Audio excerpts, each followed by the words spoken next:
In 1 Kings chapter 19 and verse 18, "Yet I have left me 7,000 in Israel, all the knees which have not bowed unto Baal, and every mouth which hath not kissed him." And that verse spoke to me as a church planner, and I kind of imagined that God had 7,000 folks in Stratford. I don't mean that literally. I don't mean, I've got to count them off. But that there were folks in Stratford who he had prepared to hear the gospel. And my job was really simple. It was to find them one by one. So my vision for the church was, as pastor, I'm looking out for someone, anyone, interested in listening to the gospel. My job is to present it to them, but God has people here who will listen.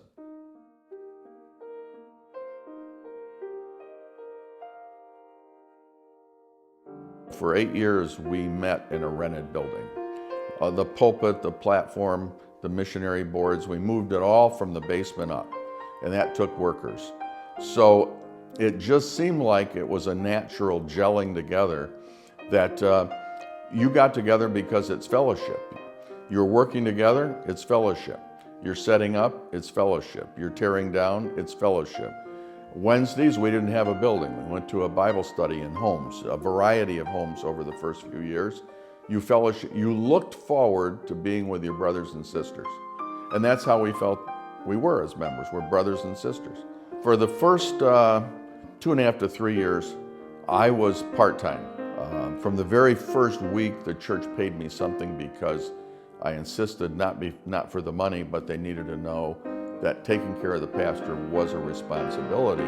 So I was paid a whopping $50 a week, $75 a week, but there was something. People would say, "Oh, I have a cousin coming over. They're visiting me from out of town and they're having lunch with me. Could you come over and talk to them at lunch?" My answer was, "I have a full-time job, I can't do that."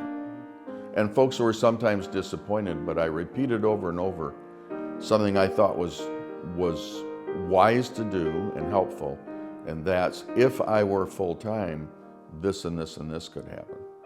And the church got together, talked, without me even being present at times, just conversations. Through that, the church said, "We want you to be full-time, and we're committing to a new budget, and it includes you full-time." And I looked at that budget and I said, no way on earth that's going to work, because it meant that we were going to have about $900 a month in additional offerings. Suddenly, according to a date, well, you're going to go full-time in January. Boom, we're going to need $900 a month more. We never missed it. First month it came in, second month it came in, third month, and we never missed it. And for those that were there at that time, they understood that was a jump, that was a leap. They did their part. I think folks did their part. But God also, guess what? When you have a full-time pastor, sometimes you can reach the community better and more people come. So I think that was a faith builder, that God could meet our need in that way. And it certainly was for me. The members of the church felt responsible to care for their pastor. And I think that followed up with Brother Peslak and with Brother Lejeune. I think the members at White Oak have understood from the beginning with me that you need to take care of your pastor. And that's a great lesson that, as I say, some fledgling churches don't get a hold of early enough. The most grateful I am is for the church family and how they welcome Patty and me, and how they love my kids, Josiah and Emily, have fond memories of growing up there and being loved by them there.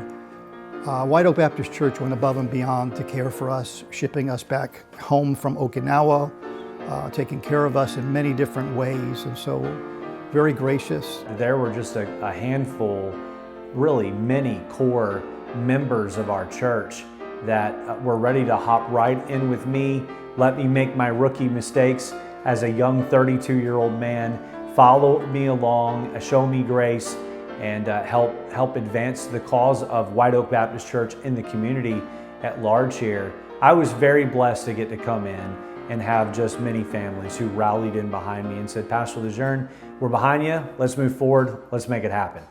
What it means to me is that we're just passing the baton down. You know, I received a wonderful foundation from Pastor Brown, you know, who was my pastor before I went off to Bible college after I got out of the service. So he's always my pastor. So when I got out of the Air Force, came there. So I was able to graciously receive that baton and build upon what he and all of those, he had those core people like Audrey Newcomb and many others who helped him build that foundation prayerfully. When I got to White Oak, it was very clear that this church had a very solid foundation. And Pastor Brown and Pastor Peslak both had brought strengths into the church. The whole thing is, it wouldn't have happened if it wasn't a wonderful team of people who made up White Oak Baptist Church, who were uniquely mature enough, gifted enough to be able to use their talents and abilities to serve in any one of those ministries.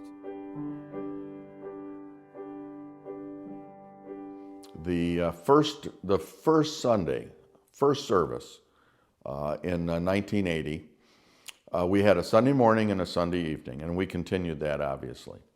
But in the Sunday evening service, we did an offering, and Sunday morning.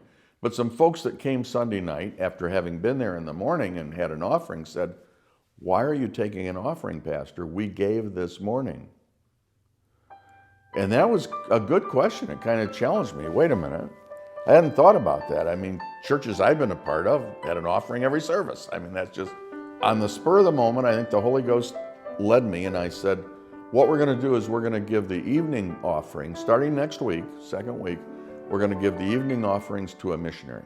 This is your missionary, Buna Haas. Luis Martinez. This is Dwight Tomlinson. My name's Mike Helton. The Gerber family. Jonathan Mason. I'm Andy Magnorella. Johnny Esposito bringing you greetings. We are the Morgan family. John Thatcher. The Browns here. My name is Jim Campana. The Shrivnoff family. I'm Mike Lehman. My wife is behind the camera. Panan. Hello. I'm Barry Hoffman, your missionary in South Korea. Guyana, South America. Thailand. Juarez, Chihuahua, Mexico. Madagascar. In Waterford, Ireland. The Hopi Reservation. The Philippines. From Puerto Rico. Phnom Penh, Southeast Asia. Hainan in southern Spain. Phnom Penh, Cambodia. In Japan.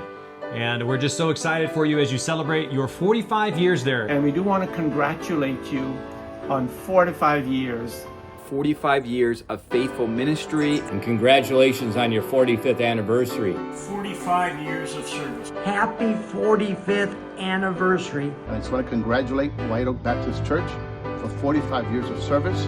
Congratulations on your 45th church anniversary. 45 years of ministry. Very excited that you're celebrating 45 years. Congratulations to you on 45 years of ministry now for your church, and what a great milestone that is.